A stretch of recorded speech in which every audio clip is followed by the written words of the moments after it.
তাহলে আপনি বলেন গোলাম আজম না শাহরিয়ার ভাই, আপনি বলেন সাংবাদিক মওদুদী যে ইসলাম কায়েম করতে চেয়েছিল আজকে জামাত ইসলাম সেই ইসলাম করছে কিনা? আপনার সাংবাদিক আমি বলি গোলাম আজমের যে ইসলাম সেই ইসলাম কি আজকে ডক্টর শফিকুর রহমান করছে? মুসলমান হিসেবে এই কথা বলাটাই উচিত না। কারো মুসলমান ইসলাম হচ্ছে আল্লাহ সুবহানাহু ওয়া তাআলা এবং নবী করিম সাল্লাল্লাহু আলাইহি ওয়াসাল্লাম যে আমাদেরকে দেখায় দিয়েছেন ইসলাম একমাত্র শুধু আল্লাহর জন্য, আর কারণ না। মওদুদী সাহেবের কি মওদুদী সাহেব একটা তাফসীর করছে, দেলোয়ার হোসেন সাঈদীও তো তাফসীর করছে, তাই বলবো দেলোয়ার হোসেন সাঈদীর ইসলাম আর মওদুদীর ইসলাম গোলাম আজম সাহেবও তাফসীর করছেন।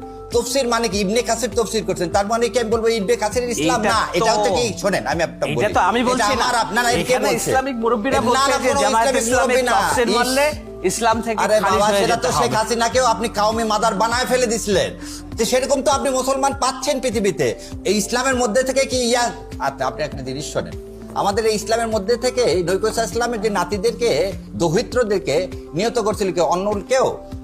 অন্য কেউ করছিল না? কে করছিল?